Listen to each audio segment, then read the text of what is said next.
Welcome to the Enlighten Up podcast. I am your host, Nicole Frolick, and I invite you to cozy up with me each week as I explore all aspects of the spiritual journey, spiritual biohacking, and expanding the mind beyond this reality. Remember that the collective awakening can start by planting one seed. So thanks for being such an amazing audience and sharing these shows with your family and friends. So without further ado, let's jump right into the episode and find out what we're discovering today. Hey everyone, thanks so much for joining me back again on the Enlighten Up podcast. I'm happy to have you here this week. I have a new guest joining the show today, Douglas Dietrich. We're going to be getting into some sensitive material about child sex trafficking and a lot of other stuff. If you've taken note of the new documentary that was released about a week or two ago, Out of Shadows, we are going to use that film as a bit of a jumping off point to start the conversation. But just to remind you, this will be some sensitive material. So if you have any young ones around that are listening, you may want to have headphones in. But without further ado, please welcome Douglas to the show. Douglas, how are you doing today? I'm doing great, and as well as can be, considering the subject at hand. It's always painful to recollect, but I'm happy to do so to educate the public. Oh, I'm so glad that you're back here. And, you were introduced to me through Peter Moon, who was on our show about a month or so ago, and he spoke very highly of you. And of course, in his episode towards the end, he mentioned you being responsible for uncovering one of the biggest human trafficking rings, and child sex trafficking rings too, which was at the Presidio, a military base, correct? That's correct. I was responsible for the closure of the second most important military base in the American Empire after the Pentagon itself. And when did that happen? What year was that? This was in 1980s, and it's not a single year because this is a scandal that covered many years, but the base ultimately closed down in 1991, 1995. And even though, again, it has to be graded, there was a shutdown procedure that took half a decade. It was that large an operation. So elements of it were shut down first, and then other elements until finally the entire base was closed. And unfortunately, a lot of this covered up a lot of evidence. And that's one of the things that we'll be talking about, the various ways in which evidence of this phenomenon are covered up, and whether they want to or not, various elements of our society become part of that cover up. Mm. And it's, right now we're at a time where there's a lot being uncovered. And from my personal standpoint, I know everyone has their own kind of thing of what needs to be uncovered. But to me, like the satanic rituals and child sex trafficking is the root of all of the corruption on our planet. Where do you stand with all of that? Oh, I agree. And the biggest problem is that people intuitively understand this. They know what you know, but unfortunately, the powers that be, to put it in as blunt a reference as possible, the paedopathophyllocracy, the pedo meaning child, patho, the pathology, the phallocracy, the patriarchy. And I know that's going to trigger a lot of people automatically, but we do live in a male dominated society. And in America in particular, it's what I call a prison rape anti-culture. That's the norm. You have a lot of violence committed by men, and you have a lot of this male dominance that results in this kind of pervasive phenomenon. And a lot of men just kind of rally round the cover up without even knowing it, without even being conscious of it, because they're indoctrinated. They kind of reflexively do this through the indoctrination they've received since childhood to just deny this kind of phenomenon. Mm-hmm. So yeah, the biggest problem, however, is that people who know this, they're being misled, because the very parties that are responsible for this are the very parties that dominate so much of our sources of information. And so I'll go into a bit about Yeah. this. Yeah. Yeah. And that's part of the problem. Well, I mean, that's a huge part of the problem is that this is pervasive in every industry virtually. It feels like predominantly the ones that have a lot of influence over people's minds, and you know, we're going to get into blackmail and how that's used to control people, to control like what they're talking about, what they reveal, what they don't reveal, and how the narrative is controlled in people's minds. We're going to probably get more into the military aspect of it all. Take us to the Presidio. Like, how did you start there? Like, how old were you, and how did you get a job there? When I was in the Presidio military base, I started off literally at the age of 16. And as quickly as possible, I got a job there by a incredible set of circumstances that were later on put into context for me.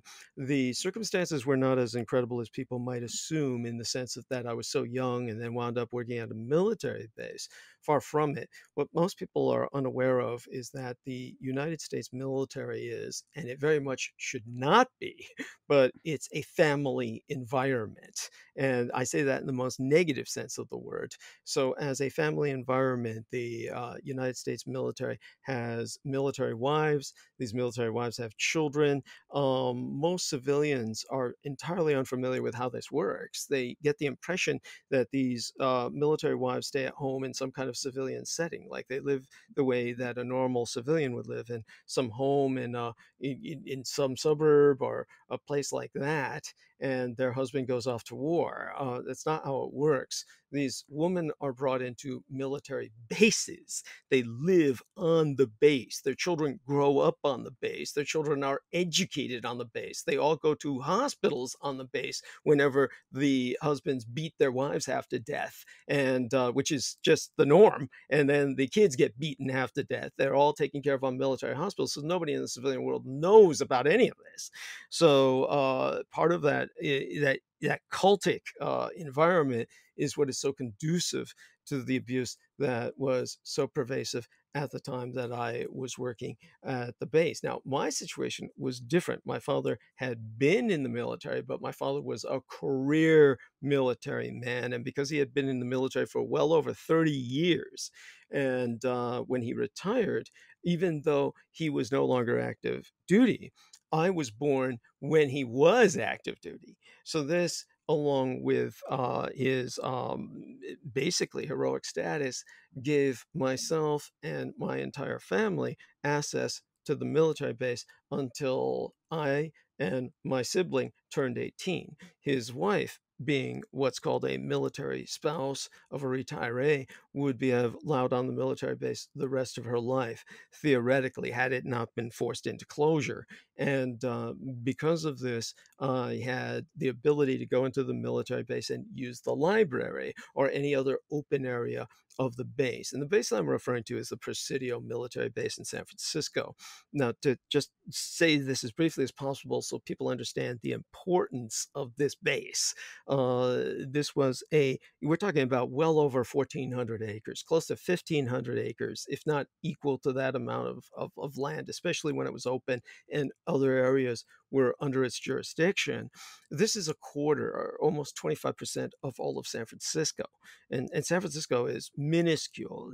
The amount of land taken by San Francisco in area is like nothing. If you were to stick your thumb up, like give a thumbs up, the San Francisco would be your thumbnail, and the rest of your thumb would be the rest of the peninsula on which San Francisco is. And and to have 25% of that land, which is so valuable, the most expensive in the world, more expensive to live here than any other place on earth, New York or Tokyo, anywhere, and to have a quarter of that be military was just astounding.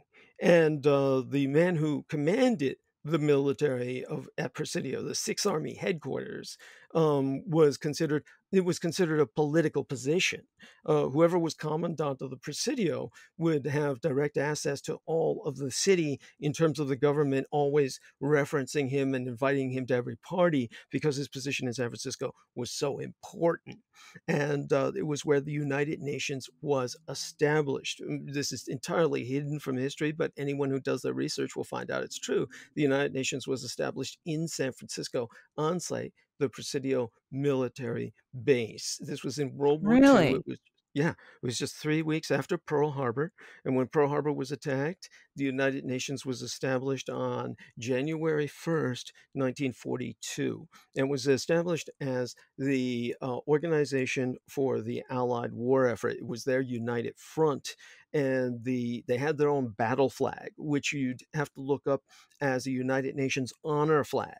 And if you look that up, you'd find out that they had a white sheet with four vertical lines in red. These were to represent Roosevelt's four freedoms. And the reason it was so bizarre and so simplistic was because they were directing and orchestrating all of the Allied resistance movements behind Axis occupied enemy lines. So that if any French resistance fighter or any Filipino resistance fighter decided that they had to signal to overhead Allied planes that they were active resistance, they could take any white sheet that would normally be used for surrender, and they could paint within their own, using their own blood if they had to, four red stripes. That way, Allied planes overhead would recognize that's a member of Allied resistance. So the United Nations established that for that purpose. And per Title 42 of the United Nations Charter, in lieu of a constitution they have as an international organization, a charter,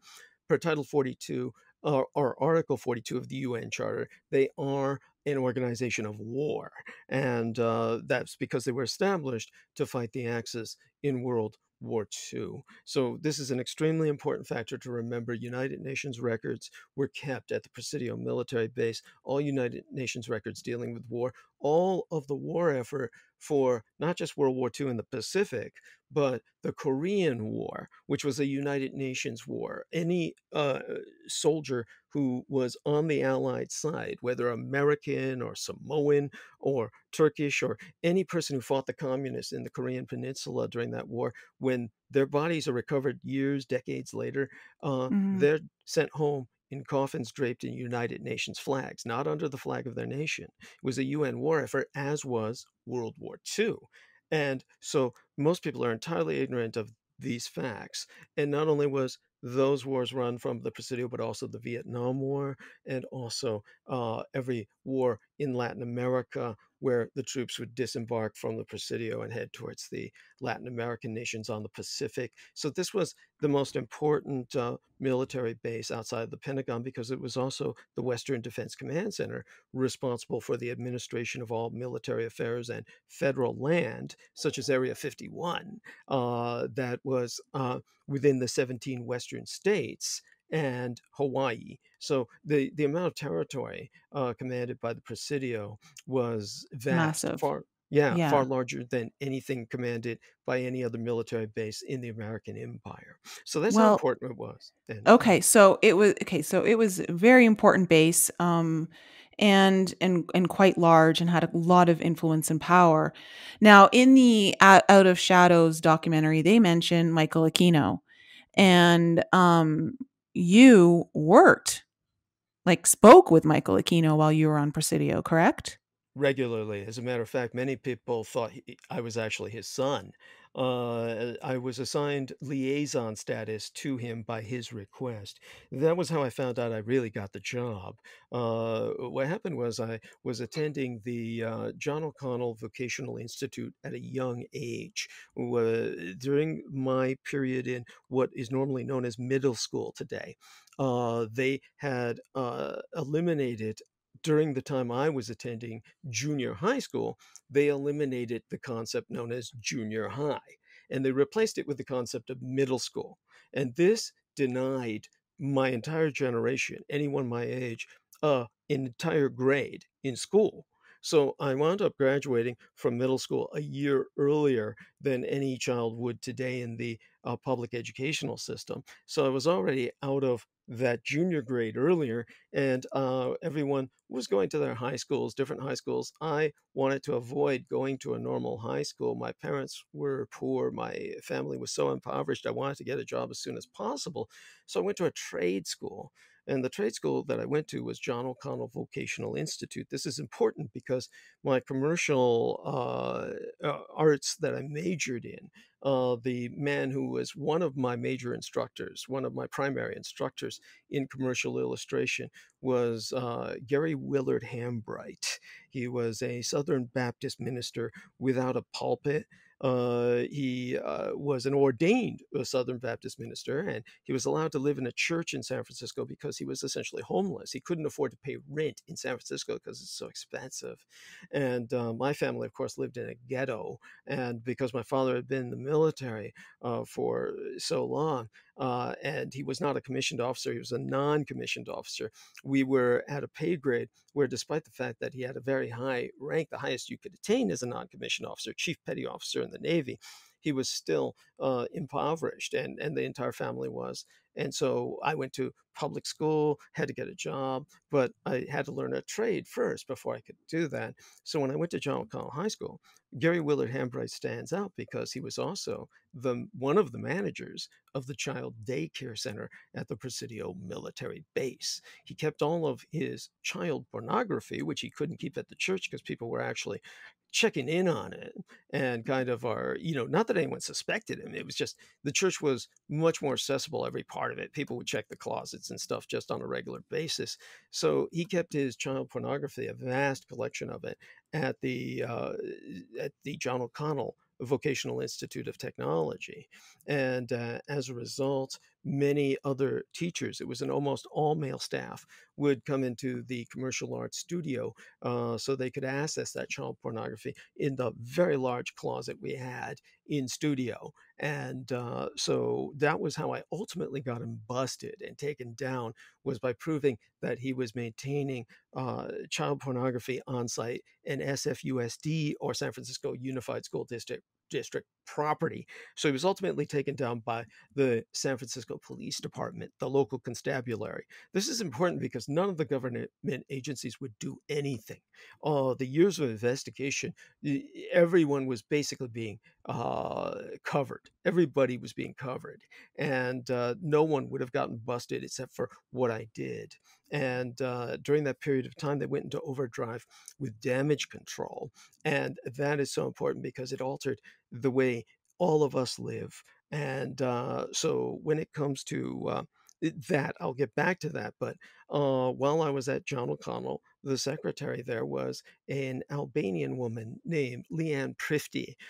She spoke the Albanian language, Shqiptari, the language of Illyrian, and she was a part of Radio Free Europe. And Radio Free Europe was a part of the State Department, and they would broadcast American democratic ideals to residents or citizens behind the Iron Curtain, people who were living under communism. At that time, Albania was under the dictatorship of Enver Hoxha, and they were very authoritarian, totalitarian communist regime. And so she said, "Oh, why don't you get a summer job at the library?" And she said, "I know it's open and available." I said, "Oh, I didn't know they had a position open." And I said, "Well, I'm only 16 years old." And she says, "Well, I'll put in a word for you, and they'll start you in shelving books." And so she put in the word, and I got in. Of course, it all seemed too easy. I never really thought about it. It was helping me earn money. Pointedly, while I was earning money before then to help my family, was by illustrating pornography. Now, you had all this child pornography in the back room, and I specialized in drawing all kinds of pornographic illustrations. And this was before I was of legal age to purchase pornography. So that's a pointed fact to bring up. It was one of the reasons I was able to prove what I did. How did you get involved in that? Because it's San Francisco, and San Francisco, one of the major industries in San Francisco, outside of places like Copenhagen or Bangkok, there are very few other epicenters in the world other than Paris that are just basically hotbeds of pornographic industry. It's where people go for porn. I mean, people come from all over the world to go to San Francisco to the adult entertainment centers. That's the way it was classically. Things have radically changed in San Francisco, but ironically enough, one of the things that's toned that down was the fact that San Francisco became a mecca for the gay community. And because it became a mecca for the gay community so openly and publicly, it was in the interests of the gay community to kind of tone down the more dangerous aspects of sexuality that were expressing themselves in San Francisco, such as the child porn industry. And so it was almost impossible not to get involved with it. I was in a ghetto, growing up in a ghetto. I grew up Hmm. where I was normally exposed to prostitutes and prostitution, including many young gay men who had been rejected by their families, who basically came to San Francisco because it was known in the underground that this was the mecca for the gay community, and they would prostitute themselves. I grew up around these people. So growing up illustrating it, even before I was of legal age to buy it, made myself a victim of child pornography. And that was how it stood up when I reported Gary Hambright. So the way that this finally came to pass was when I got the job. It was years later. Michael Aquino told me, "Now remember, people died to get you here. You have to take your position very seriously." It was a few years, literally maybe about a year and a half to 2 years after I was working shelving books as a 16-year-old.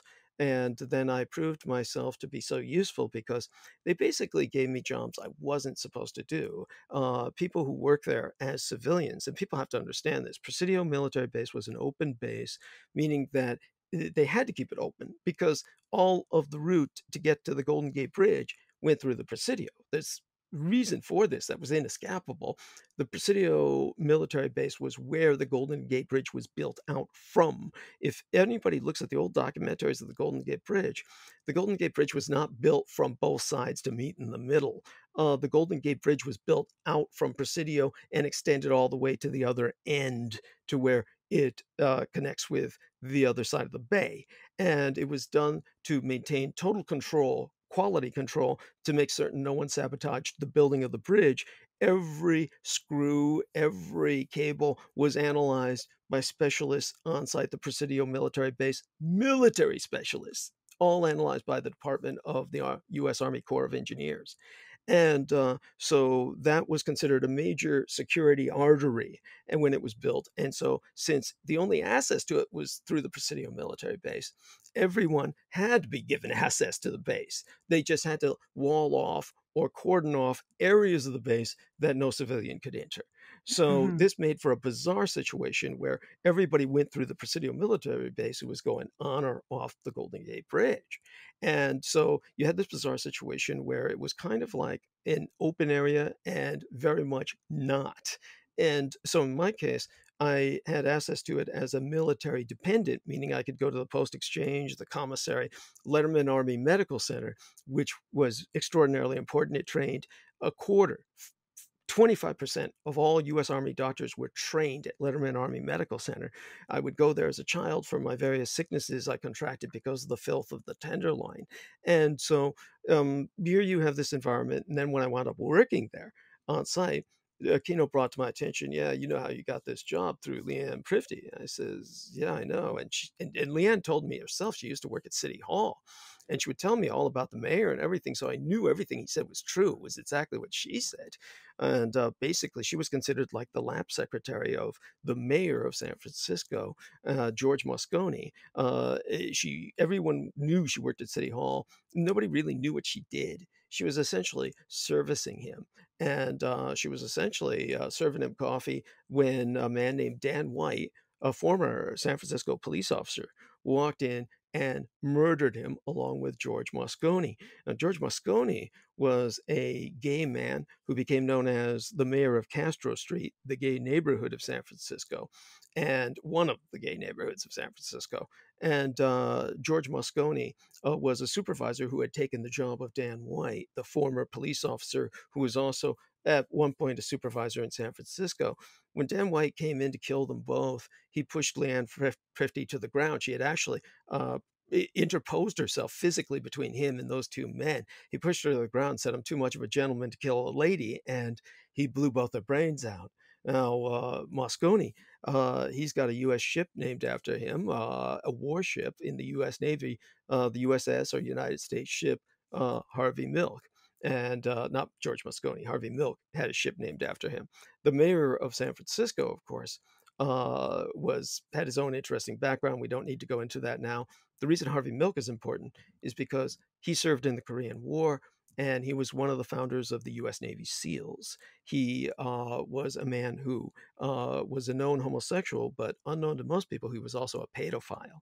And this is beyond dispute. At this point in history, there's enough evidence that has been brought forth where he was known to go after underage men and take them in because there were so many homeless underage gay men in San Francisco that he preyed upon them.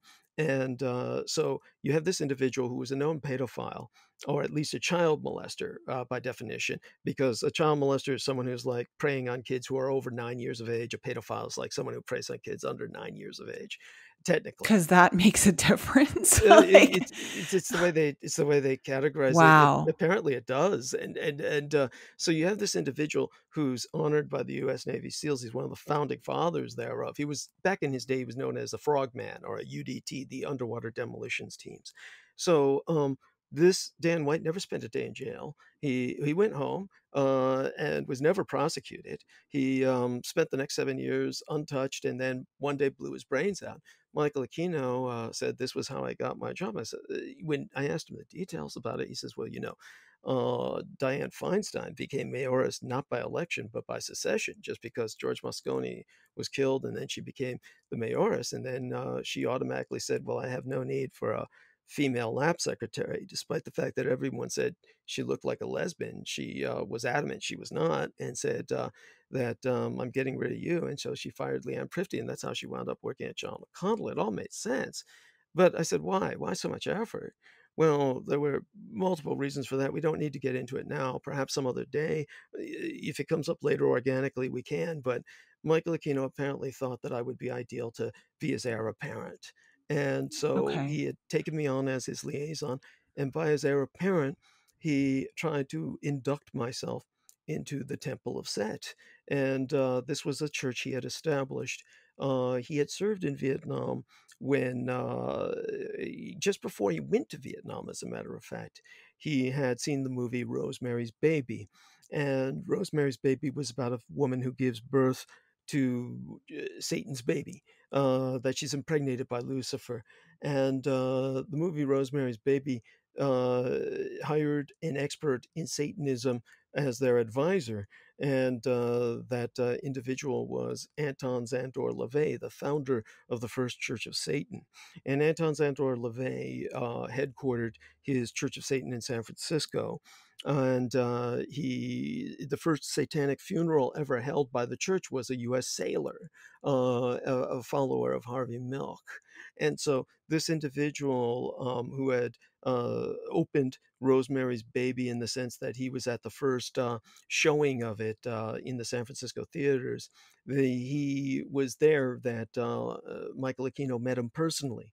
He went there to see the opening of the film, met Anton Szandor LaVey, and instantly joined the Church of Satan. Now, Anton Szandor LaVey, of course, was proud of being a atheistic kind of Satanist, someone who felt that Satan was within us all, that Satan was not an external entity, but something that we could summon from within ourselves, that we are all Satan. And Michael Aquino always asked, why didn't he get tax exempt status? And Anton Szandor LaVey thought that that was contemptible. He said, I despise the way all these hypocritical Christian churches get tax exempt status, and they're making bank. And he proudly paid his taxes. But Michael Aquino wasn't having any of that. So he established his own satanic church, a theistic satanic church in which Satan was an external entity. And this was the Temple of Set. And so when Michael Aquino established that church, where he had full tax exempt status, one of the ways that he tried to induct myself was to take me to the Satanic Warrior Monks monastery in New Mexico, the monastery of the First Earth Battalion. And this was how he impacted us all, was through the First Earth Battalion. When I began to hemorrhage all of the information concerning the satanic activities of ritual abuse on site the Presidio military base, then a lot of damage control went into effect. And a lot of this had to do with the fact that it was getting to the point where the satanic crimes of America and the world were becoming exposed. And one of the people that I had turned to help myself, to help the public, was a extraordinary woman named Sandy Gallant. And Sandy Gallant's surname was spelled Gallant. Her first name Sandy, Sandi. And she was an officer who became known as the world's expert in satanic crime. In 1981, there was an unusual homicide in San Francisco's Golden Gate Park, and the victim could not be identified because the head was missing. And there was several unusual pieces of evidence, including a chicken's head left in place of the human head. And now she had studied Santeria and Vajahudun, the voodoo rituals of the dark bokars, who are the evil wizards of voodoo, as opposed to the light workers. And it must be understood that there are light workers in Santeria, that it's not an evil religion, but there are evil practitioners within it who hold to the dark. And she said, she warned the SFPD that the body, since it couldn't be identified, was going to be placed on hold in the coroner's office. And she said, whatever you do, you have to put an armed security guard on it. Within 42 days, they will try to reunite the head with the body to create a zombie. And everyone laughed at her. She was considered just a hoaxer and a lunatic. And but then what happened was the armed security guard who was put in place within 42 days, someone, rather a gang of people, broke into the coroner's office, and he fought them off to the death. He paid for staving them off with his life, but the body was never reunited with the head. They knew that a massive battle royale had gone on in the coroner's office. Everything was overturned, blood was everywhere.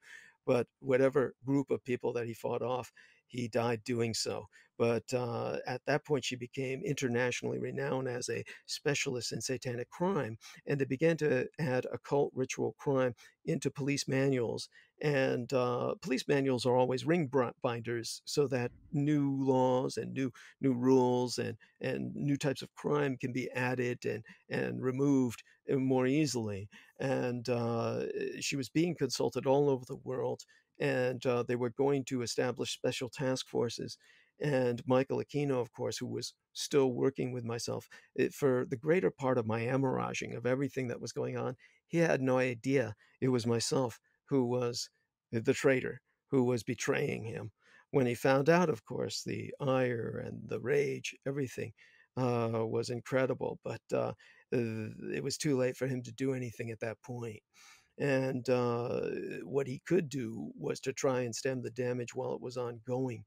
He began to hold interviews with Oprah Winfrey, with Geraldo Rivera.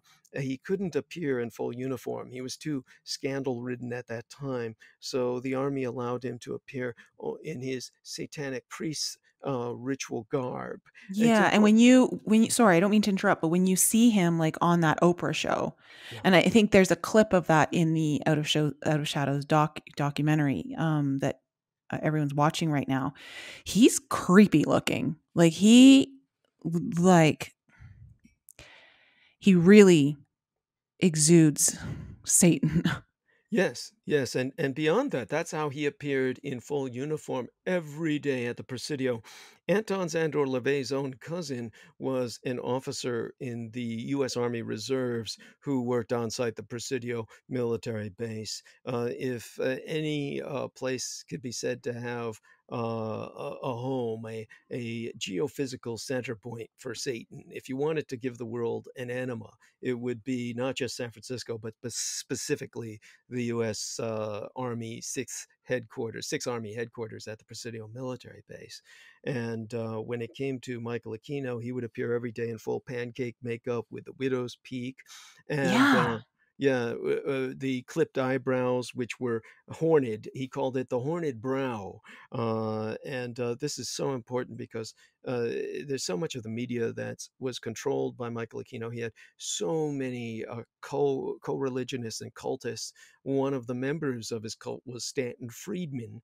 Stanton Friedman was responsible, of course, for telling everybody that Roswell was real, it was aliens. Stanton Friedman would appear everywhere in popular culture, pushing the ufology. And Stanton Friedman had the horned brow. He lived in San Francisco. He was one of these men who later moved to Canada because he was part of the Convair project, in which they tried to pretend that they were investigating nuclear flight. Nuclear flight was never, ever perfected. Instead, they took an old Convair bomber and they basically lined it as much as they could with lead towards the pilot's compartment. And then they stuck in a leaky nuclear reactor and they flew it all over the United States, to the point where Stanton Friedman bragged that if you have someone who's died of cancer, he was the murderer. He never bragged that publicly, but he bragged it to me. And he bragged it in front of Michael Aquino that, yes, master, so many people I've killed for Satan in long, slow, torturous deaths. And they would laugh and toast. And Stanton Friedman's dead now. But Oh my karmically, God. one of his Wow. children was born because of radiation with a developmentally disabled genetic defect. And so he moved her to Canada, where the medicine was free, where they had socialized medicine, so he wouldn't have to pay for it. And when he worked with the government as a nuclear physicist, he moved to Canada because he said it was cleaner. It wasn't as irradiated as the United States was after his project. I could go to hours with that. No need to Yeah, dwell on wow. it. Well, I know that you're like a treasure trove of information. Okay, so I have a question for you just out of interest here because it came up to my attention today. And, like it's interesting the way our consciousness is seated and things kind of, show up in your reality as more you understand it. So Michael Aquino, practicing Satanist, wrote the handbook, the chaplain's handbook for all of the military, correct? That's correct. That means, Okay. yeah, We're going to get into that. But, I was listening to a video today and they were talking about the question came up about Vietnam yes, and how many, I guess, soldiers swore that they were seeing entities because of the night vision goggles that they were wearing were red, not green, which it's now switched to. And watching a video, I realized like the color, the red spectrum is a lower frequency than the green, yes. um, and was allowing for these entities to be seen by the soldiers. How can you tell the audience Michael Aquino's role in what those soldiers were experiencing in Vietnam? Yes, Michael Aquino was basically called upon because it was known that he was a follower of Satanism and a practitioner. So he was called upon to help the United States Army with a primary problem. They had a psychological warfare program in which they were attempting to psych out the Vietnamese, and they were attempting to psych them out through the deployment of screams and supernatural sounds. People can look up the Ghost program in Vietnam, the Lost Voices of the Night, and these were supposed to be the Vietnamese belief in lost souls that they were exploiting. And so their desire was to scare the enemy, but it wasn't working. The Vietnamese could see the helicopters from a mile away, and they would just shoot them down. And so when they turned towards Michael Aquino, who was a member of the 6th PSYOP Battalion, it was in number 3 Corps, the 3rd Corps Tactical Zone in South Vietnam. They said, what can you do about this problem? We're losing all kinds of manpower, and worse yet, we're losing expensive stereo equipment. And so he says, all right, I will channel the anti gods, or rather the daemons of the infernal realms. And so what he did was he channeled the various entities who could help him in the uh, addressing of this particular problem, this challenge. And this included Beelzebub, Asmodeus, Lucifer himself, the fallen at the highest levels of the infernal hierarchy, or the lowest, depending on how you look at it. And the product was the Diabolicon. With the Diabolicon, he could channel these entities to scream for him, for the military. And in Vietnam, had footage that I was ordered to destroy from the Vietnam era that was direct physical evidence of this. There may be other copies of the footage that exist in other military libraries, but all the ones at the Presidio were destroyed. And Did you see them? yes, I had to review everything before I destroyed it. It was my job. When I was ultimately put in charge of documents destruction, that was part of my responsibilities, was to collate, verify, confirm that I was destroying the right materials. And Okay. therefore, I could see the enemy being filmed by remote cameras that were sometimes planted in the forest, like you would do these days to observe wildlife. And Yeah. you could see the North Vietnamese army, entire units being knocked backwards. They would go flying through the air. They'd be knocked back at least 20 feet, probably more. Some of them rebounded violently against the trees or the or rocks or various other obstacles in the forests. And when this happened, it was while the screaming was ongoing, you could tell that there was a physical force behind it that literally not only knocked men off their feet, but lifted them off the ground like a hurricane and flung them far away. Because of that, the communists declared the Diabolicon a military target. The few original copies that were left that were directly channeled by Aquino, they had bullet holes in them and they were burned because the fire base had been attacked and literally set on fire. So these were burned, singed, bullet riddled copies that Michael Aquino kept in a refrigerated safe. That was the reason the military made him write the chaplain's handbook.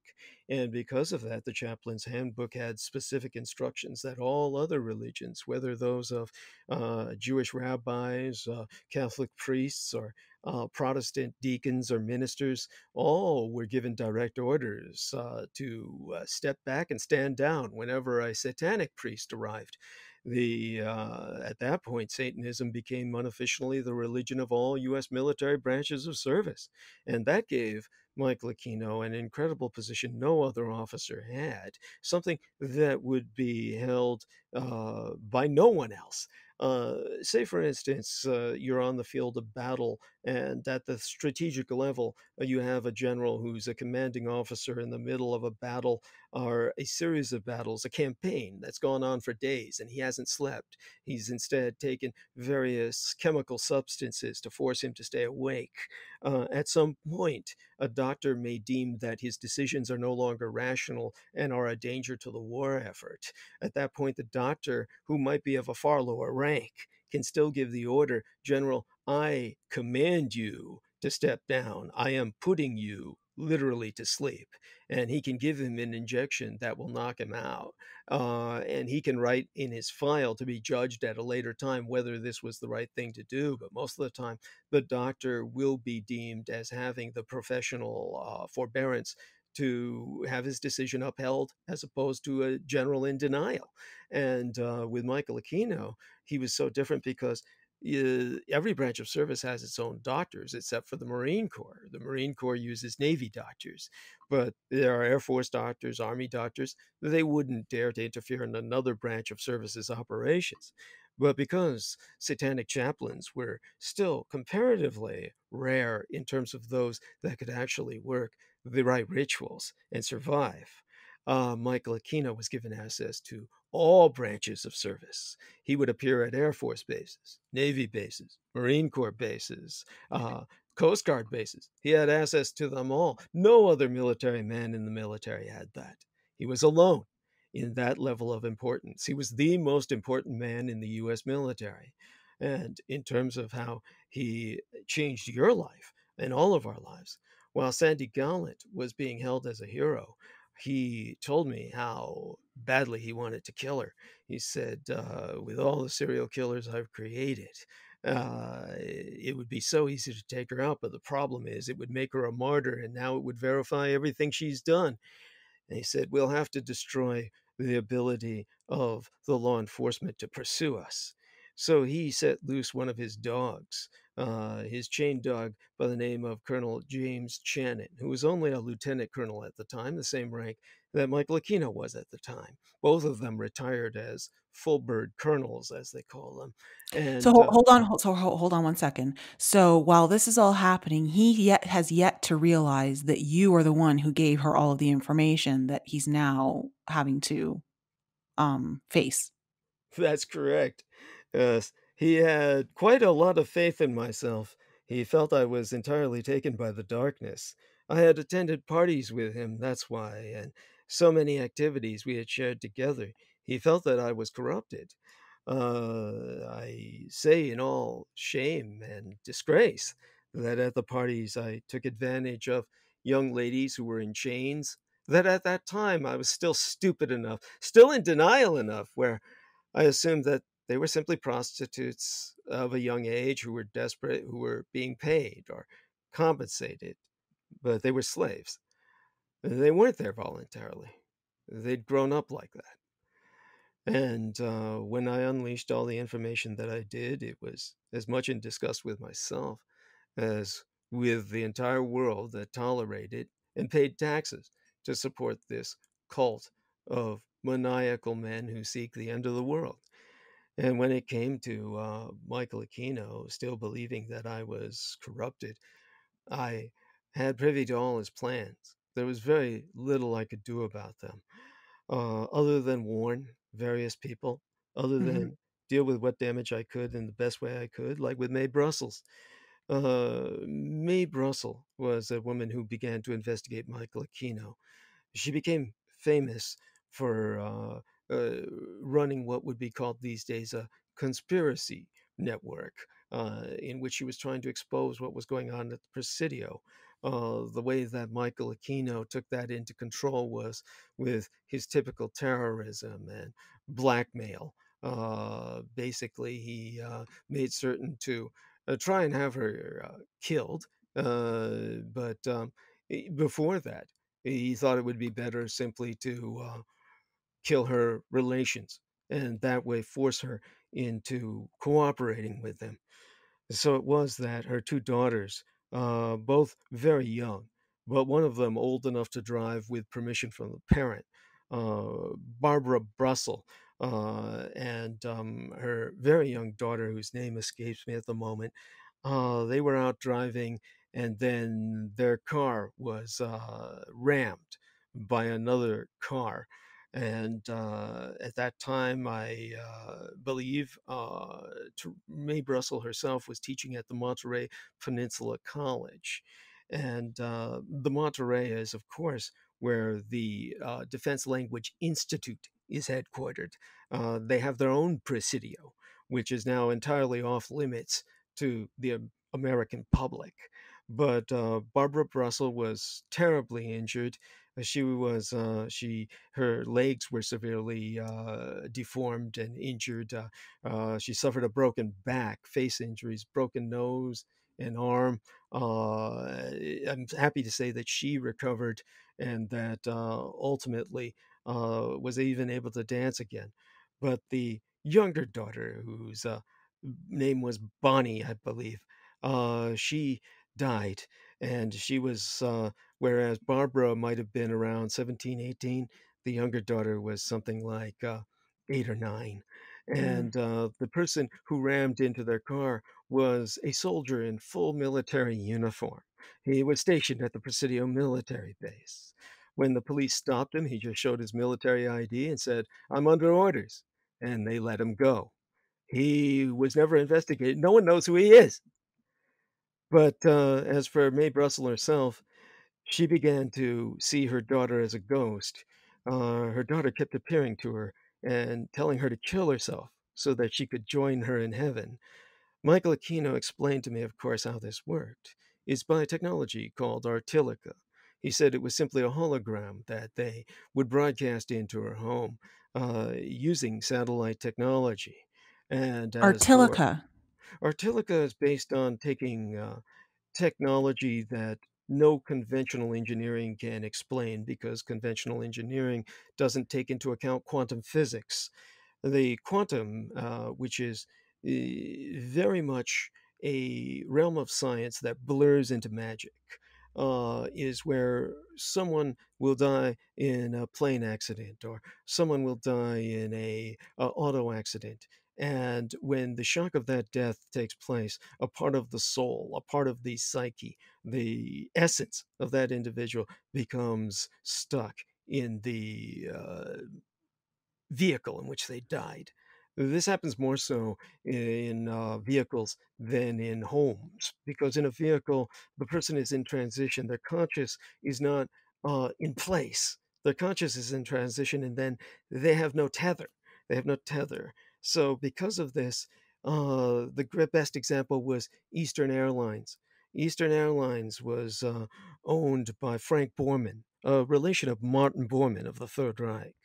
The Nazis were very much hated by the Satanists because the very symbol of Nazism, the Hakenkreuz, what Americans call the swastika, but in German, the Hakenkreuz means the hooked cross. This has been alienated from all Christians, just as the pentagram is. The pentagram, pointed upwards with the fifth point towards the sky, is a Christian symbol. It's what's called a Christogram. It represents the 5 wounds of Christ when he was crucified and is therefore a seal against the demons. So the pentagram was what Christians would proudly display and paint upon their doors to hold evil at bay. Hmm. That pentagram has since been co opted by the Satanists who will tell you this is purely satanic. And in this way, they prevent you from using it to protect yourself. The same with I the see. inverted Well, they've done that cross. to so many symbols throughout time. Yes, the upside down cross is the cross of Saint Peter. Saint Peter felt he was unworthy to die as his Messiah did, so he asked the Roman Empire when they crucified him to do so upside down, and they honored his request. This is why there's an inverted cross on the throne of the Pope. And yet, Yeah, it's people are told Satan. this Yeah. is Satanism, so they never Mhm. use the inverted cross, which looks like the sword of the Archangel Michael. This is why the inverted cross is painted on military vehicles of Christians and Crusaders. And when it came to this kind of inversion of symbolism, the theft of symbolism. The swastika is one of the greatest thefts of all. The Hakenkreuz, or the Hooked Cross, was the original Christian cross that was spotted by Emperor Constantine in the sky.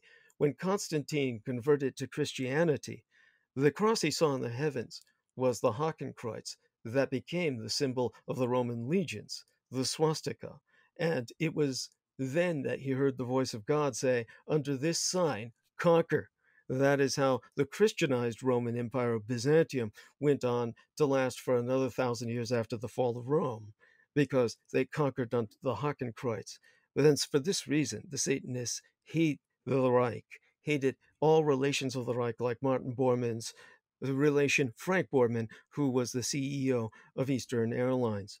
So when a bomb was placed on the plane that killed everyone aboard and it crashed in the Florida Everglades, it were Satanists who were members of the cult of the Temple of Set, engineers from the U.S. Army Corps of Engineers who had converted to that cult, who had taken those elements of the plane from the wreck and cannibalized them into all other planes that were part of the fleet of Eastern Airlines. Michael Aquino's cultists were everywhere. In 1983, Virginia County Police were asked to make an inquiry into leaders of the Temple of Set, which was headquartered in San Francisco, and they came up with the fact that there were many members that were in Virginia, and they wound up arresting no less than 13 officers, a coven. But of course, all the men were quickly released under orders of Michael Aquino. This all had to Okay. do.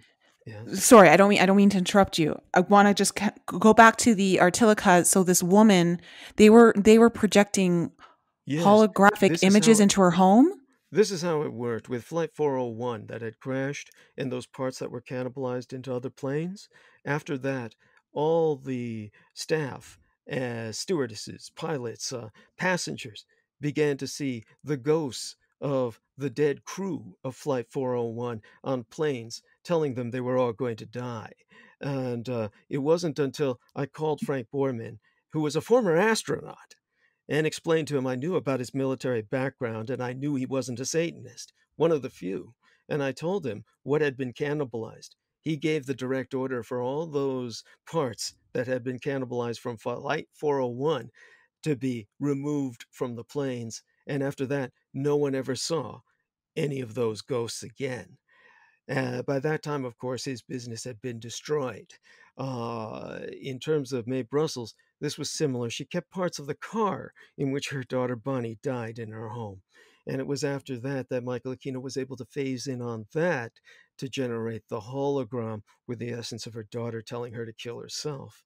When I called her and told her she had to get rid of whatever parts of the car she was keeping in her home, only then could she be free from this delusion, because this was not her daughter. This was Michael Aquino voicing the desire for her to kill herself. When I called her to tell her this, she told me she was just about to blow her brains out. She had the firearm in her hand and was just about to kill herself when she heard the phone ring and decided, oh, what the hell, and picked it up. And it was after that she went on living for a number more years until she died of cancer. This was because Michael Aquino had parked, after the failure of getting her to kill herself, a van in front of her home, which stayed there at all hours, pumping microwaves at full blast into her home, that Oh she my contracted gosh. cancer that ultimately killed her, Oh an my gosh. assassination that he bragged of. But at least I was able to keep her alive for a while longer. This was how I was able to perform my own form of damage control. Now, in terms of so many other Okay, people, yeah. hold on 1 sec. I have a lot of questions for you right now. Um, so what you're talking about, this idea where she was hearing this voice, is there any relation to that voice of God technology that we hear about? Yes, very much so. You see, what I'm talking about when I use the term artilica is so people understand what I'm saying. If you have a fragment of some element to which an essence is bound, doesn't mean that you can call back the spirit without additional help. And in the case of Michael Aquino, he was using what we call the voice of God technology to project the voice of Bonnie into the inner eardrum of Mae Brussel. And he was able to do this in such a fashion that she believed it was her daughter speaking to her. But the optical illusion was but a hologram. But none of that would have worked at all without the elements of the car in which her The daughter car. died. Okay, now that brings me to my next question because I think we've talked about this on the podcast and I know it's been brought to my attention. Like, for instance, let's just bring it down to a very innocent level of two people dating, they get into a fight, they break up. You're still holding on to, say, maybe their articles of clothing or gifts they've given to you. And maybe one person's really upset and really angry at the other person. And, you know, the way our consciousness works and how powerful the mind is, you can project a lot of that energy onto someone without even realizing that's what you're doing. Like, that may not be your exact intention, but those articles that we keep in our home or those material objects, it's so important to get rid of them. Yes, Um, that is to Artilica. And Okay, if they send you other elements, that is their way of reinserting their ability. That acts as a teleportation gate. You can't really teleport Star Trek style as far as really reassembling somebody at the other end without a reception gate. What you need is that receiver. And when that person sends you something, that is a receiver. If you don't want to be open to that, then you don't accept that gift. You reject it, throw it away, or give it to someone else. But whatever you keep from them is that receiver by which you're going to continue to get the psychic vibes. And in the case with Artilica, at the level at which Michael Aquino was working, where you're using holograms combined with the voice of God technology, none of that really impacts people because most people would say, oh, that's a hologram. Or people would say, there's something that's going on in my ear, but it's not natural. I don't normally hear voices. I'm not schizophrenic. You have that Artilica, then suddenly all of it registers in a person's brain as undeniable. And that's Mm. why the cannibalized parts in those planes, the bit of that car in the home of Mae Brussels, was so damnably effective. And it was real. This is how the dead are exploited by necromancers. So it is real. It is happening. It is real. But the dead people are not acting of their own accord. They're Okay, like so hostages. is it then what they're doing is they're taking material objects involved in the trauma of the death? Yes, and they're tethering the dead, and then the essence can be called back, and they're not resting in peace.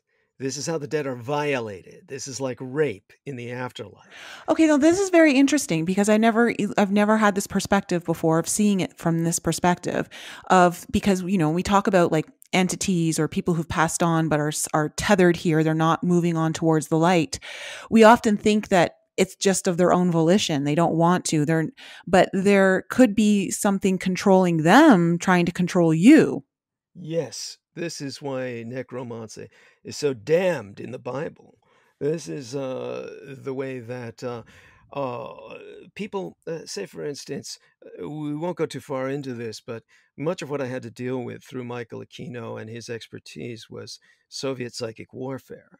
This is why the Americans tried to counteract it by setting up the various projects that dealt with psychic warfare of their own, what today Americans know as remote viewing. The Soviets went much further. Now, of course, the Soviets were atheists. They're a communist, atheistic state, and yet they had a perspective of the afterlife. Their perspective of the afterlife was one cleared of all theology, one cleared of all culture, and therefore they had a scientific perspective on the afterlife. Their perspective was that the dead are in the ground or wherever they be buried, but they're tethered to whatever physically remains. Cremated ashes, the dead would be tethered to the urn. They're tethered normally to bodies buried in the ground. But wherever they be, the dead are in a state of relative peace in any normal situation. And in any normal situation, that peace, when disturbed by a necromancer, would be an exploitation of the dead, an interruption of that peace. And so, one of the major objectives of the Soviet state was that the dead would know no peace, that even the dead would serve the state. And for that reason, Michael Aquino would get even the Christians of the West in the military industrial complex to rationalize the exploitation of the dead because the communists were doing it. And therefore, they countered on their own. This was how he was able to get even the Christians to support him in his infernal acts. And in terms of even getting the law to support him, it was done by letting loose Colonel Channon. Now, James Channon was made a hero in that movie, The Men Who Stare at Goats. And in that film, The Men Who Stare at Goats, they made him look like some jovial, likable person. They made the General Stubblebine look like this likable moron. Of course, I've interviewed General Stubblebine myself on my own program in the past, and he was very much a moron. Many generals are. You have people like Michael Aquino who simply make certain that the stupidest people in the world get promoted to generalcy or the level or rank of a general, because that way they have complete idiots who just sign off on black budgets and give limitless sums of money to black projects that are controlled by men like Michael Aquino. So rank is not what counts in the military. The generals are the idiots. The generals are the stupidest people, the most incompetent people, the most manipulated people in the world. And anyone who doubts that, just listen to General Stubblebine when I was interviewing him. He couldn't even talk. He had a woman who was a psychiatrist, a Dr. Rima Leibo, who put out a video after the Sandy Hook massacre in which she confessed she was the psychiatrist for Adam Lanza, the boy who committed the Sandy Hook massacre after killing his own mother. And later on, that video was scrubbed from the YouTube. But she was the wife of General Stubblebine, and she was speaking for him to the point where he couldn't even talk. His psychiatrist wife, his handler, when I was interviewing her, spoke on his behalf. and he was just babbling like an idiot. Well, he didn't really, because he didn't really say anything. The first time I asked him something, it was about that idiot. Well, we'll go on some other time with that. But in terms of the Tony Robbins, I asked about Tony Robbins, who had made, like, he charged the United States Army $1 billion. $1 billion. Tony Robbins charged the United States Army $1 billion, saying he could teach the United States Army how to fire the standard sidearm, the Colt 45, better. And when I asked Stubblebine about that, because he had signed off on it, he said, "I cannot answer that question." That was pretty much the only thing he said throughout that entire interview. After that, his psychiatrist, his wife, said everything AKA else. handler. Yes. Okay. Hold on a second here. So what I'd love to slowly transition into, because it's kind of a hot topic right now, we can close off with Michael Aquino, unless, of course, I'm sure he's involved in this as well. But the tunnel system in the States, where, how did that start? What was the birthing of the tunnel system? And how prevalent is it across the nation? Because right now we're hearing there's rescue operations now. I mean, a lot of them, I'm sure we'd have no idea about what may be happening or may not be happening. But there's a lot of chatter across the internet that there could be, this is where a lot of the children and humans, adults, are being held through human trafficking. How can you take us through the inception point of the tunnel system? Absolutely. And the first thing to emphasize is that all you need to do is go down to the border between the United States and Mexico. And the overwhelming majority of heavy traffic that is extremely negative or dark goes on in tunnels. It's through tunnel systems, and these tunnel systems are enormous, and they're in the Philippines is another great example. I'm going to assume we have some time left, or that we'll continue the Yeah. show in two parts. So I'll Yep. go on with something that needs to be emphasized here, and remind me, of course, to go back to how Shannon prevented satanic crime from being on the books, and that's impacted all our lives, because that's important. It's one of the reasons these tunnels are not pursued or more aggressively uncovered. Certainly, when it comes to the tunnel system in the San Francisco Presidio military base, which is just so exemplary of this, I'll prepare you for it psychologically so you have an understanding about what these tunnels are like down south of the border, where you had active satanic cults like the Matamoros cult in Mexico, which killed and sacrificed a young blonde American Texan, a young man who was cannibalized by the Matamoros satanic cult in Mexico. They made use of those tunnels. And this is where human trafficking is expedited. Great example was in the Philippines, to show people just how much money is wasted. The Philippines had an enormous military base at Subic Bay.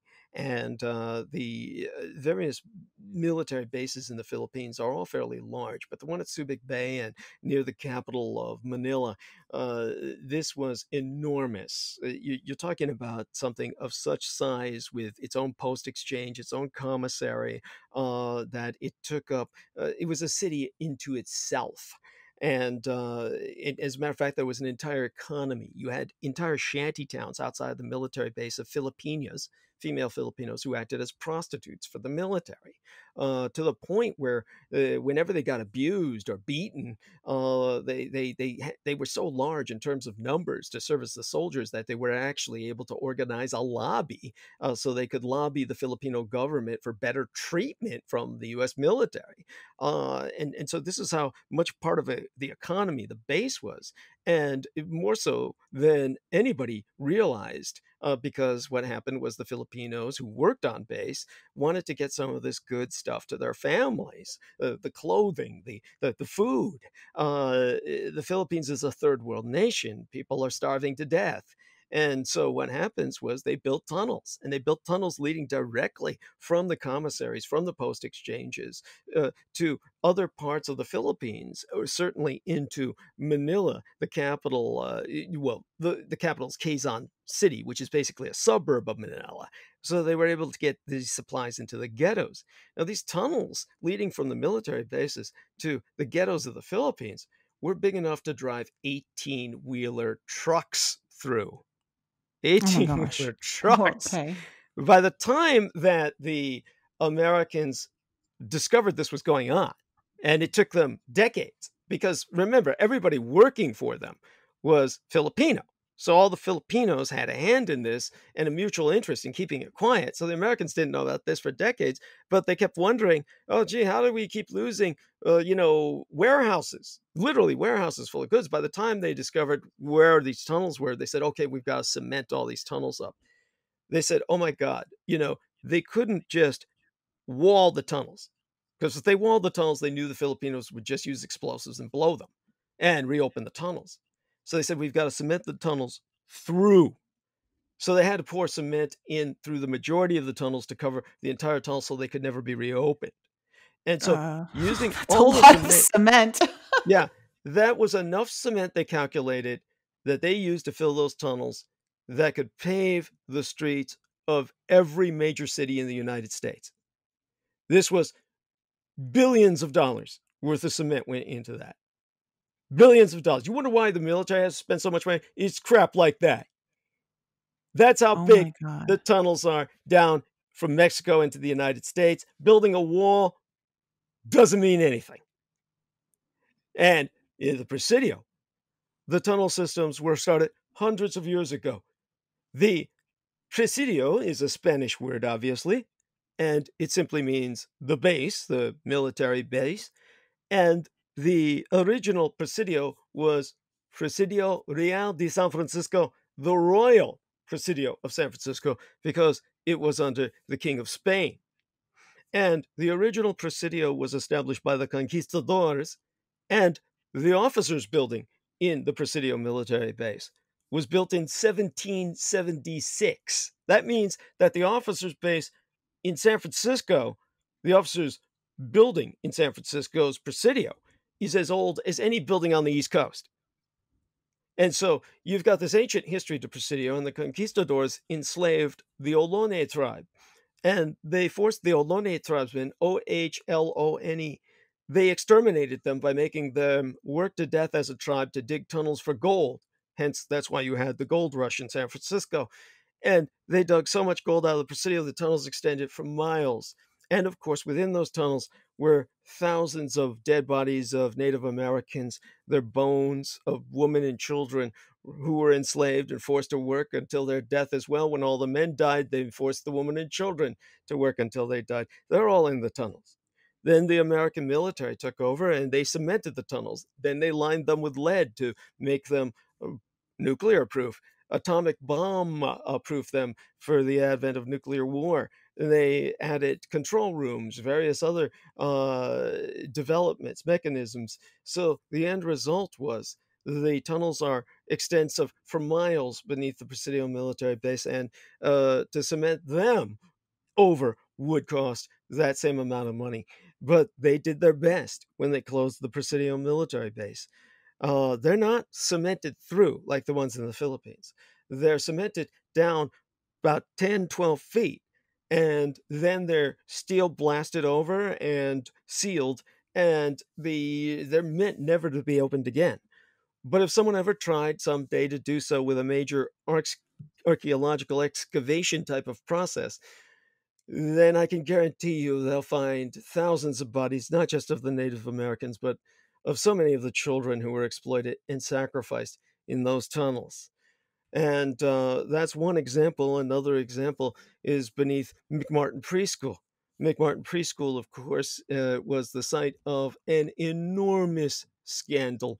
It was on Manhattan Beach in Southern California, part of the greater Los Angeles district. And when hundreds of children, hundreds, began exposing that they were satanically, ritually abused and sexually exploited, The trial began that lasted 7 years and cost 15 million United States dollars, the longest and most expensive criminal case in the history of the United States legal system. To that point in time, at least, that resulted in not a single conviction. And everyone was told, oh, the kids are all just imagining things. They're making things up. They're just seeking attention. And later on, it took a courageous archaeologist, a man by the name of Edwin Gary Stickle, who used GPR, ground penetrating radar, to prove there were tunnels beneath McMartin Preschool, miles of them, leading in all directions. Of course, by that time it was too late. Now, all of this, along with the tunnels from Mexico into the United States, and oh, so many others, all of this was shut down by the highest rank of people at West Point, for instance. There's no way I can do justice to what happened there. The child daycare center was in building number 666. And it was there in the child daycare center that children, of course, began to expose the fact that they had been assaulted, exploited, forced to do all of the same things that were reported everywhere else by so many other children in McMartin and at Presidio Daycare Center, where they were forced to eat urine, drink urine, and eat feces, and literally force broken bottles into their various orifices, and of course, commit sexual acts. In July of 1984 at West Point, a 3-year-old girl was brought into the emergency room with an extremely lacerated vagina because of being forced to stick a broken bottle into herself. By the end of the year, half a hundred children had been interviewed, though hundreds more had complained. And of course, all of these children had talked about being smeared in feces and being sexually invaded by baseball bats in their anus or various other orifices. It Yeah, finally got. I know that there's been like I've seen like people are starting to come forward, survivors of satanic ritual abuse, and explain like what had happened to them. And it happens at such a very, very young age. In some cases, infants. And it's horrifying. It's horrifying. It's so beyond Description. the normal human consciousness. Like it's so beyond what we can even comprehend. Mm. When you think evil acts, you don't go to that. Like it's and that I know is still scratching the surface. I don't want to get too much into the Understood. details, Understood. Let's just say it's but literally it's inconceivable. Yes, but go yeah, on. it is inconceivable, and these are the horrible things that are happening um to Well, children. it reached its apex in August of 1983 when a 22-month-old child was murdered by an Army staff sergeant. Again, someone never to be identified, who simply got a court-martial hearing and was given an 18-month suspended sentence and a dishonorable discharge, at which point he just left and disappeared. Obviously into Aquino's cult, but protected by them within their network, never to be seen again or heard from again. His identity protected for his safety. That's the Yeah, kind and of system. that's the problem, is that it's always protecting the perpetrator and never the victims. That's quite true. And what happened with all of those victims at the daycare center at West Point, building number 666, the hundreds of them, they sent in a brilliant young attorney to investigate the case as a prosecutor. And this man said, oh, it's all just, they want attention. They enjoy this. This is their own form of gratification. The man who said that, Rudy Giuliani. This is something anyone can prove themselves. None of this is slander. That's in his professional record. Rudy Giuliani interviewed all those children and said, they're just getting gratification. They're making it up. And thanks to men like him, the testimony of children is no longer allowed in court. And thanks to another man named James Channing, who was played by George Clooney, the sex bomb, in The Men Who Stare at Goats. So James Channon prevented satanic practices from being um, Investigated. investigated. So the way he did this was he went over to the FBI in full uniform. He was allowed to appear in full uniform. He wasn't scandalized like Michael Aquino. So, as a matter of fact, Ron Johnson, his propagandist, turned him in, or his publicist, turned him into a hero and a sex bomb on the silver screen. So you have this individual who went all over to the San Francisco Police Department, the LAPD, all the big city local constabularies, went to the national police agencies, the law enforcement agencies, US Marshals, FBI, etc., and told all of them the same presentation crap. He said, if a Roman Catholic person, many Roman Catholics are impoverished. Many of them live in the United States, and say one of them is desperate enough where he robs a bank and drops a saint's medallion or a Roman Catholic religious medal. Uh, does that implicate the Catholic Church if you find that on site the crime scene? Of course, everyone said, no, no, of course not. That's absurd. And so he said, therefore, whenever you find a satanic regalia or any reliquary inside a crime scene, uh, that cannot implicate the Church of Satan or any satanic churches. That would be unjust. That would be taking an entire people and subjecting them to religious persecution. And therefore, you've got to drop all investigation into occult crime. And all the constabulary says, well, that makes our work easier. That the way we don't have to dedicate entire task forces because the crime was so common. Satanic crime is so common. Thousands of people disappear every year. Tens of thousands disappear every year. And the overwhelming majority of it is found to be satanic. None of it's investigated. Now you know why. Every time they Wow. find a body, headless, eviscerated, its intestines removed and smeared all over the walls, and it's in the middle of a pentagram drawn in blood. What the police do is they erase all evidence. They become partners in crime.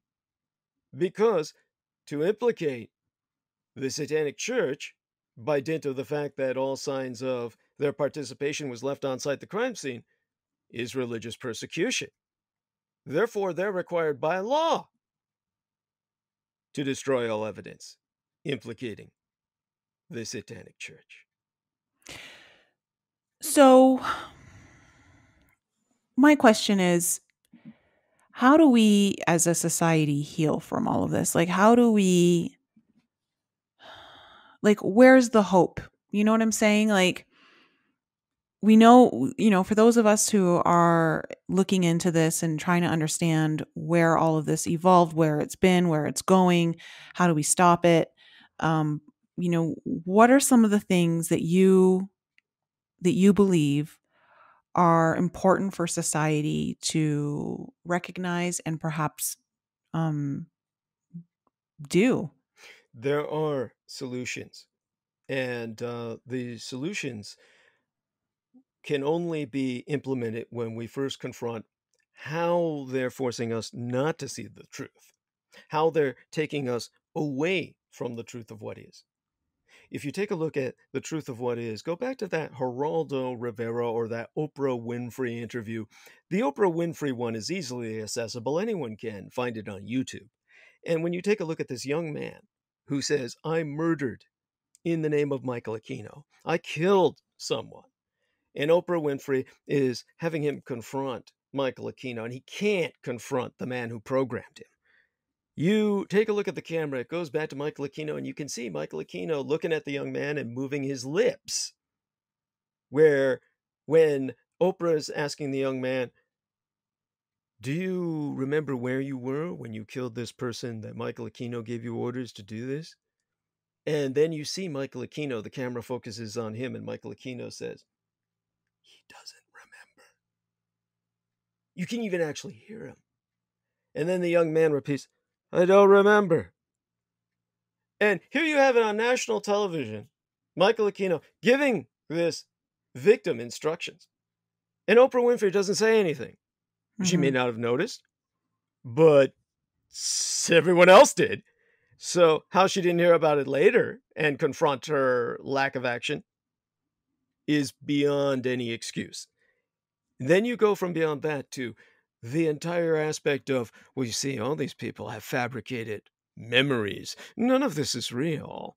All you need to do is investigate the kind of people who are behind it. Who are the people that are saying none of this is real, that all of this is fabrication? You have this entire organization that is dedicated to false memory syndrome. And when you take a look at the people who are responsible for the false memory syndrome, they all work in the military. These are people who are part of the problem that are telling you none of this is real. These are all the psychological warfare experts themselves. So when it comes to what we're confronting, we got to realize that it's not false memory syndrome, that this is all real. You have to confront that. I mean, if anybody says, "Oh, Douglas, how can you say this?" Well, take a look at the False Memory Syndrome Foundation. The False Memory Syndrome Foundation was founded by Peter J. Freed. His surname is spelled Freyd. He founded the False Memory Syndrome Foundation after he was accused of sexual abuse by his daughter. And then you have David Dinges, a member of the Scientific Advisory Board of the False Memory Syndrome Foundation, who's a member of Naval Intelligence and the U.S. Navy officer. Harold Leif, surname spelled Leif, involved with CIA mind control experiments.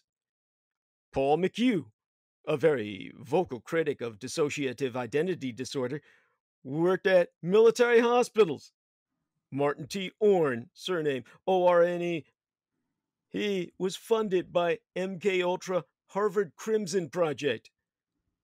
Ralph Underwager, his name spelled like underwear, except you replace the wear with wager, claimed it was God's will when adults engage in sex with children. These are the more respected members of the FMSF. All of these people are the people who created the very term satanic panic to dismiss everything that happened in the 1980s with the McMartin preschool scandal, with everything I exposed at the Presidio, even though the base had to ultimately be shut down. The people who said the Lincoln, Nebraska scandal was all a myth.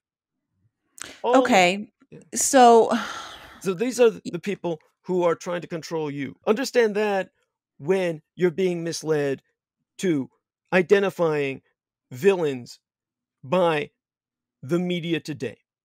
All of the media is part of the problem. The solution is to recognize that you cannot listen to the overwhelming majority of alternative media. Focus on people like Nicole Froelich, who is interviewing myself. But then when you take a look at the rest of quote unquote alternative media, things have radically changed in your world. And the overwhelming majority of alternative media, especially these days, they're working through the rightist ideological orientation. That is the Satanists.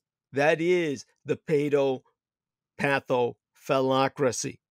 This is why I reference these people as essentially being part of a much wider network. It's not just the military industrial complex.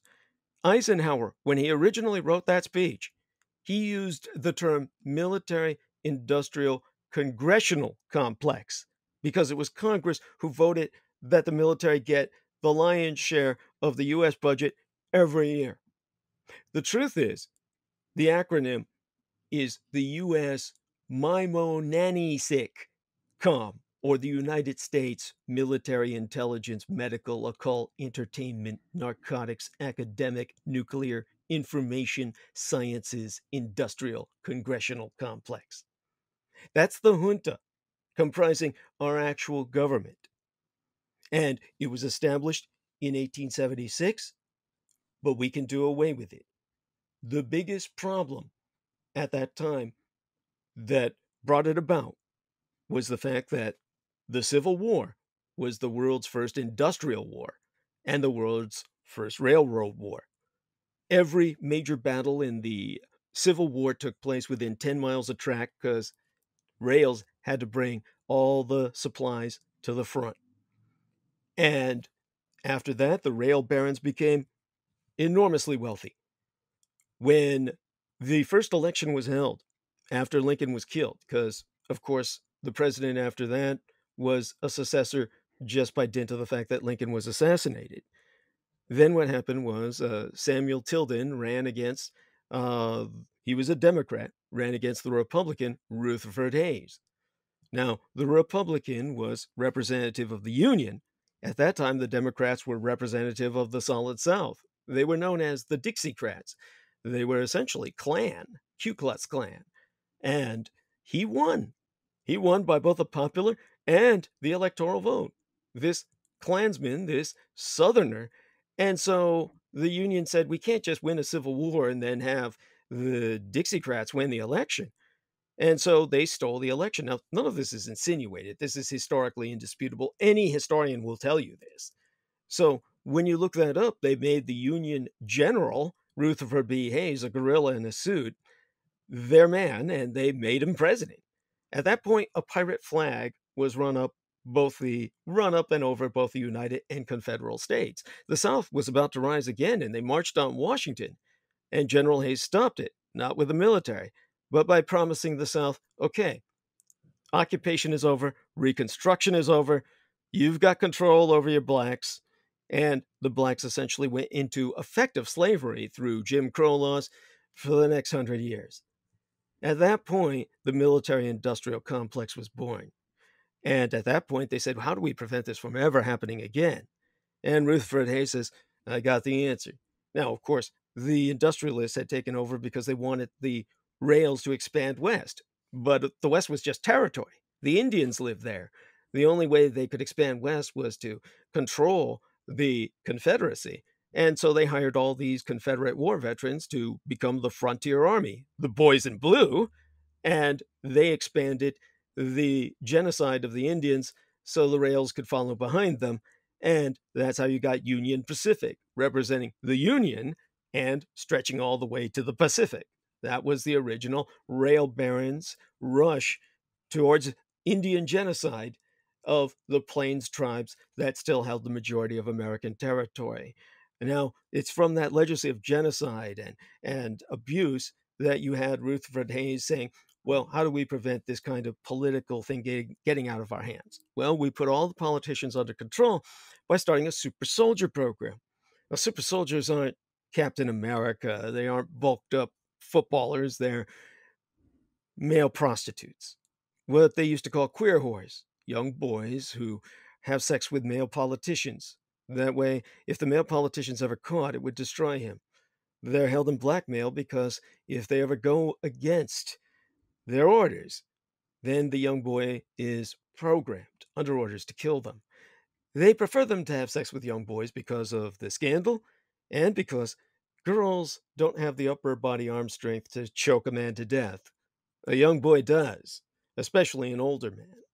And it's through this they kept generations of politicians in blackmail to the junta.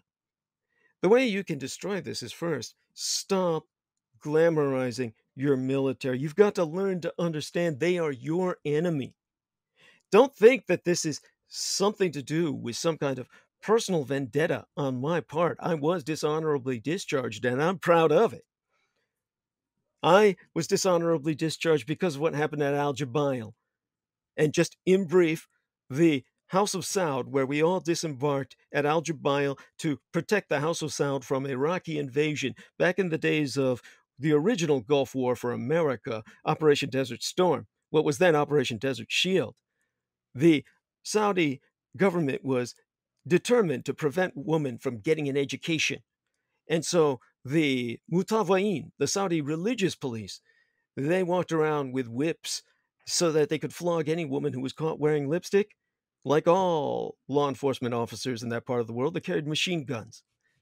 They would set. So so what you're saying is, because I have to wrap up, but Sure. what you're saying is to one of the ways I believe where you're going with this is that it's important to reinstate the draft. Yes, it's important to reinstate more than one kind of draft because we have to empower women. The other important thing to do is get as many female politicians as possible in power. This is where people are so misled. There's two things I have to go into here in as much detail I can in what time we have. One is you take a look at how hated someone like Hillary Clinton is.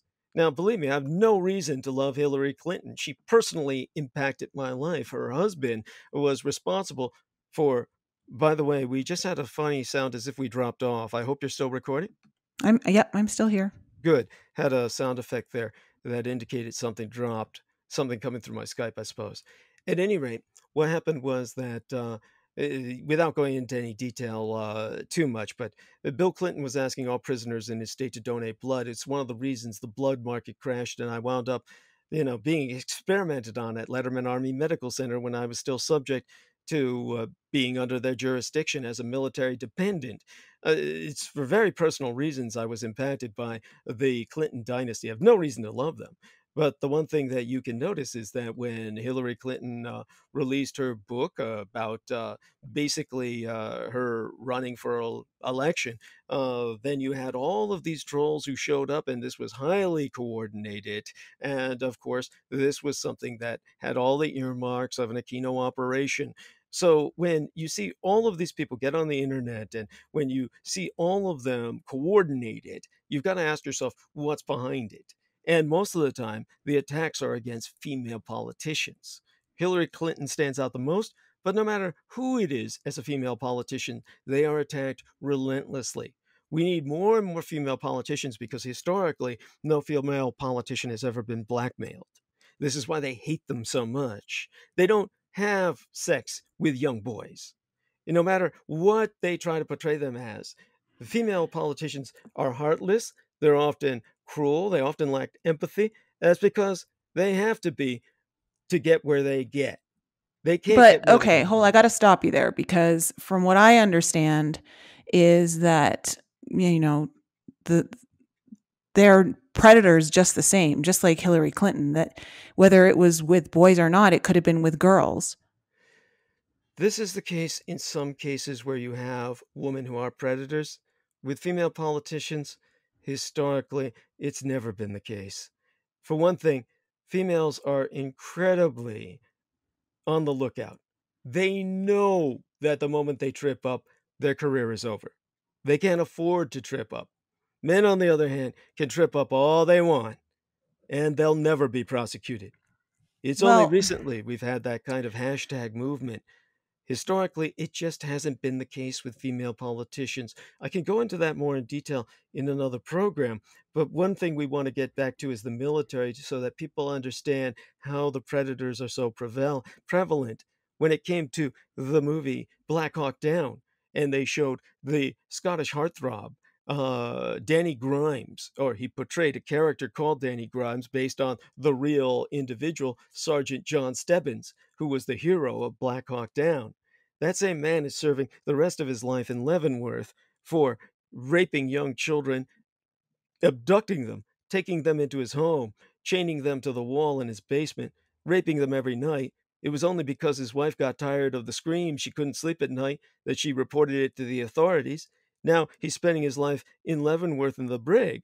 But the point is, it's a military prison, and he committed all his crimes when he was retired. How is it that the hero of Black Hawk Down, when he's retired as a civilian, is not in a civilian prison with all the other baby rapists? Because he was under military control. That's the only legal explanation. I was a Department of Defense research librarian. I can tell you this with legal conviction. In other words, this is fact that is on the books.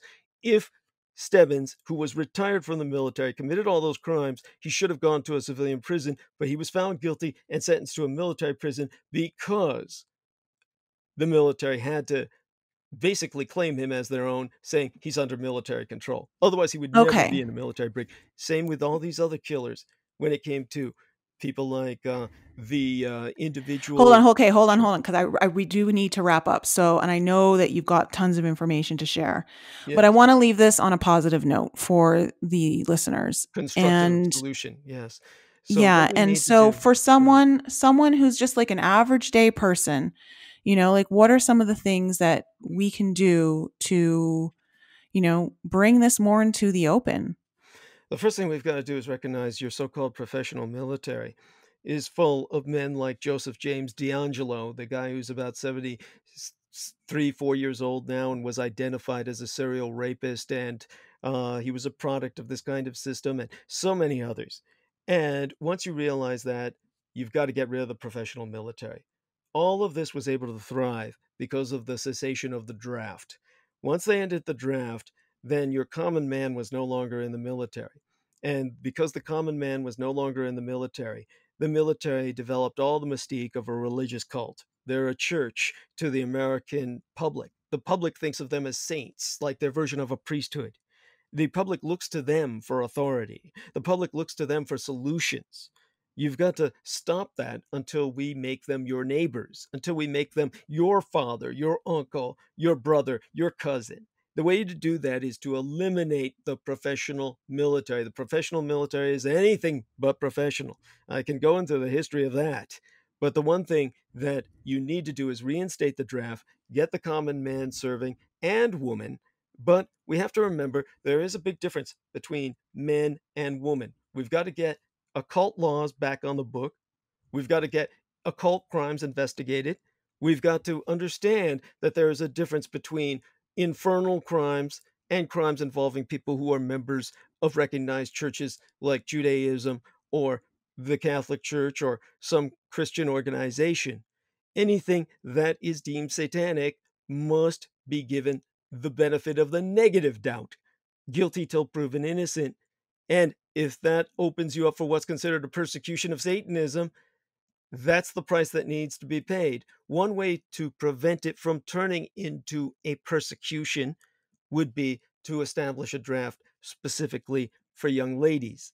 All young ladies from the age of 16, just like we used to have the draft for boys, should be drafted unless proven through religious conscientious objection or ill health or otherwise. They should be drafted into a United States police force. They should be given several months of police training and placed in a National Guard type of police force in America's major cities. Now, one woman can't take down a big, violent man, but a squad of women can. And if trained to operate as teams, maniples of 5 ladies each, these young girls can do much to put an end to thousands, literally tens of thousands of people disappearing every year. We need a United States police force that is predominantly majority female. This will empower females as much as female politicians. Any girl who's a product of that social education would be a far more trustworthy politician than the kind who have to claw their way to the top today. Then you have to have young men serve in the military.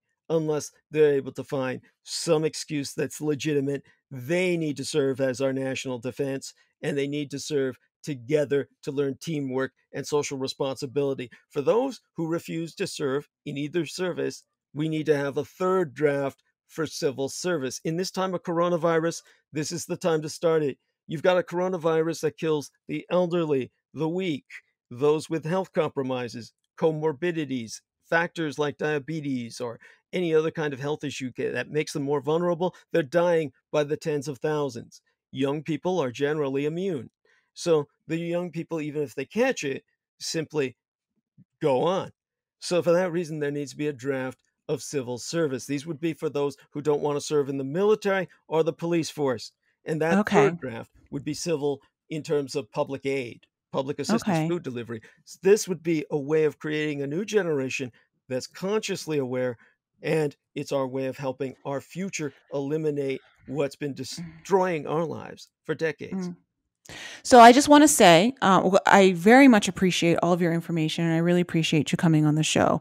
And a lot of what you said has been very interesting. But I do want to say, because I do disagree with you on some of that. And it doesn't mean that I don't value your information or I don't value you coming on the show and speaking it. But I don't believe that we should be making the police force more female than male.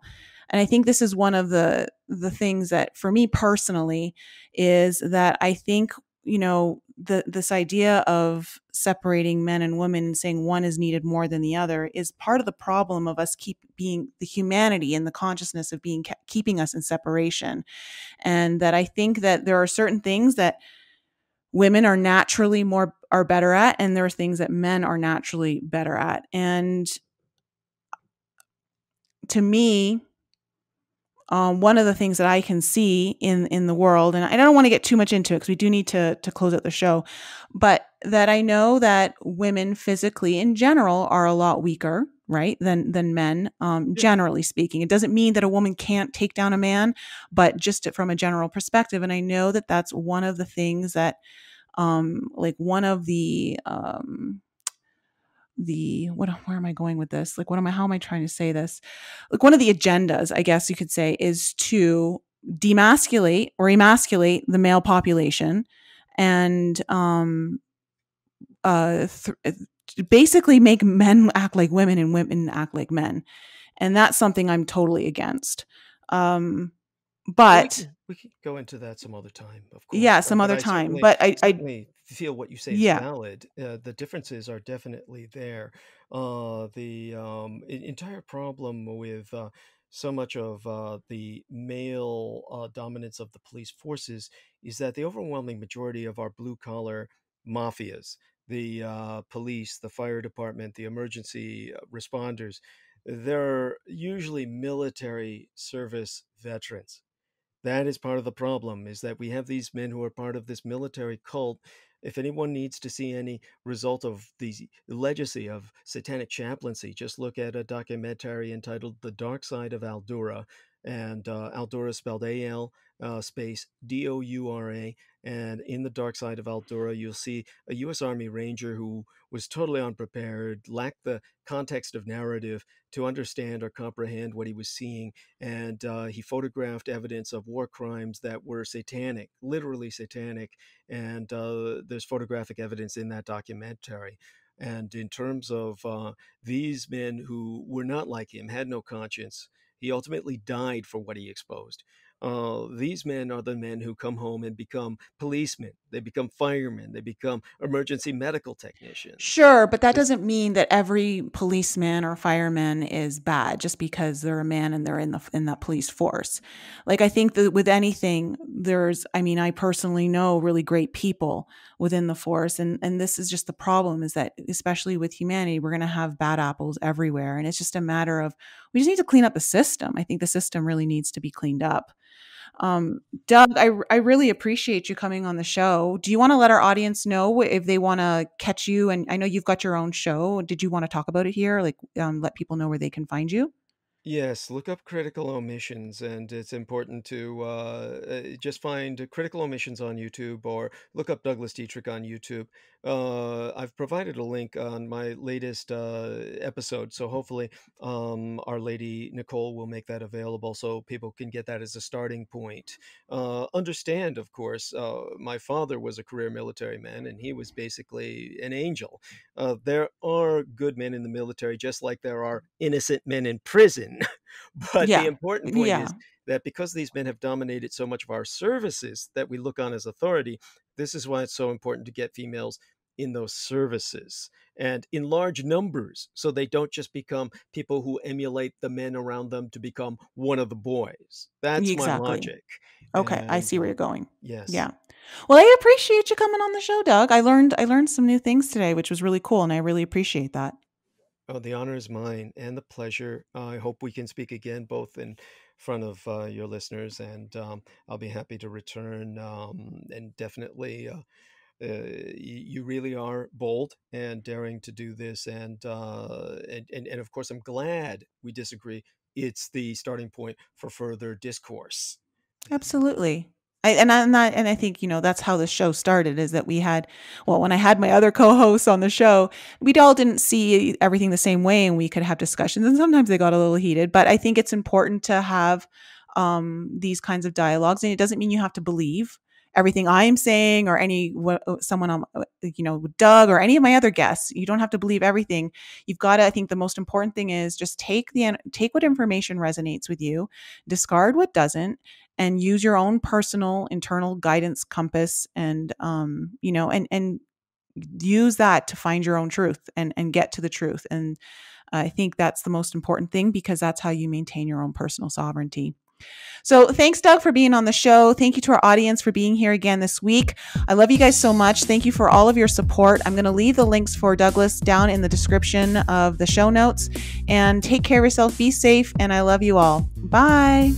Thank you all for joining our show. We appreciate you tuning in and supporting us. If any of you have any questions you would like answered on the show, or any guests that you would like to hear on our show, please email that information to us at info@enlightenup.us, or send us a voice message using the Anchor app. There's a super cool feature on there that allows you to send us a message or ask us a question with a touch of a button right from the app. And please continue to support us by following us on Facebook, Instagram, Twitter, and YouTube. And if you haven't checked out Nicole's channel on YouTube yet, head on over there for some more insight from her, or you can visit her website, inflexibleme.com, where you can book a personal coaching session or a tarot reading, watch some of her most informative videos, or you can sign up for her newsletter. And if you're interested in some light language healing, head to my YouTube channel, lisaloveslove.com, or send me an email to lisa@lisaloveslove.com to inquire about your own personal reading. Thank you again for joining us and supporting us, and we'll be back with you all next week.